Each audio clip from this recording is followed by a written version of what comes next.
ହେଇକି ମୁଁ ବାହାରି ପଡ଼ିଲି ଦଶଦୋଳ ଯାତ୍ରା ଦେଖି ମୋ ମଝିଆଣୀ ଭଉଣୀ ଘରକୁ। ବାଟରୁ ନେଇଗଲି ଆଇସ୍କ୍ରିମ୍, ସାଥିରେ ଥିଲା ଖୁସି। ଯେହେତୁ ତ ଖରା ଦିନ ଥିଲା, ଆଇସ୍କ୍ରିମ୍ ଭଲ ଭାବେ ଏନ୍ଜୟ କଲେ। ମୋ ନାନୀର ନୂଆ ଘର ଥିଲା, ସେଥିପାଇଁ ସିଏ ବଢ଼ିଆ ବଢ଼ିଆ ଫ୍ଲାୱାର ଆଣିଥିଲା। ଆସିଥିଲେ ଦିଦି, ତାଙ୍କ ପାଖରେ ଆଇବ୍ରୋ ସେଭ୍ କରିଦେଲି, ମାନେ ମୋ ନାନୀର ବଡ଼ ନଣନ୍ଦ। ମୁଁ ଯଦି କୁହରେ ପଡ଼ିବି ତାହେଲେ ଖୁସି ବି କୁହରେ ପଡ଼ିଯିବ। ମୁଁ ଆଇବ୍ରୋ ସେଭ୍ କଲି, ସିଏ କେମିତି କରିବନି? ତ ଜଲ୍ଦି ଜଲ୍ଦି ରେଡି ହେଇଗଲୁ ଯାତ୍ରା ଦେଖିବା ପାଇଁ। କିନ୍ତୁ ସଜବାଜ ହେଇଛୁ, ଫଟୋ ତ ନିହାତି ଉଠିବ। ଫଟୋ ସୁଟ୍ କରିସାରିକି ଆସିଗଲୁ ଆମେ ଦଶଦୋଳ ଯାତ୍ରା ଭାବେ। ଏଠି ଦେଖିଲୁ ବହୁତ ଗହଳି। ପହଞ୍ଚୁ ପହଞ୍ଚୁ ମୋ ଭଉଣୀ ପଚାରିଲା, ଖୁସି କ'ଣ ଖାଇବୁ? କାହିଁକି ନା ଖୁସିର ବହୁତ ବଦ ଅଭ୍ୟାସ, ସିଏ କହିଲା ମୁଁ ଗୁଟୁକା ଖାଇବି।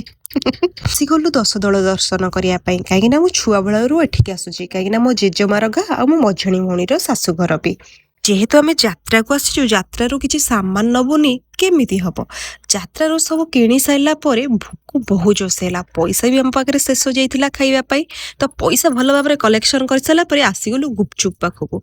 ଗୁପଚୁପ୍ର ମସଲା ସରିଯାଇଥିଲା। ଆମ ଆଖରେ ବଢ଼ିଆ ସେ ଗୁପଚୁପ୍ ମସଲା ରେଡ଼ି କରିଦେଲା। ଦେଖୁ ଦେଖୁ ମସଲା ପୁରା ଆଉ ରହି ହିଁ ହେଲାନି। ଗୁପଚୁପ୍ଟା ବହୁତ ଟେଷ୍ଟି ଥିଲା, ହେଲେ ଦି ଯାଙ୍କର ଗୁପଚୁପ୍ ଖାଇବା ଜମା ହିଁ ସରୁନଥିଲା।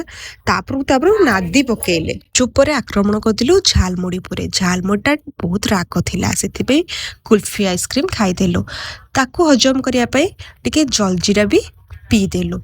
ପିଇ ସାରିଲା ପରେ ଜିଜୁ କହିଲେ କି ଆରେ ମଥୁରା କେକ୍ ଲଙ୍କା ଚପ୍ ନ ଖାଇଲେ କେମିତି ହେବ? ମଥୁରା କେକ୍ ଲଙ୍କା ଚପ୍, ତାପରେ ସ୍ପ୍ରିଙ୍ଗ ପଟାଟୋ ବି ଖାଇଦେଲି। ଓହୋ, ଆଜି ବହୁତ ବଢ଼ିଆ ଖାଇବା ହେଇଗଲା। ଘର ପହଞ୍ଚୁ ପହଞ୍ଚୁ ଭଉଣୀ କହିଲା କି ଆସ, ମୁଁ ବରା ଟିକେ କରିଦେଇଛି, ବରା ଟିକେ ଖାଇ ଦେଇକି ତାପରେ ଶୋଇପଡ଼। ବରା ବି ଟିକେ ଟିକେ ଖାଇକି ଶୋଇପଡ଼ିଲୁ ଆଉ।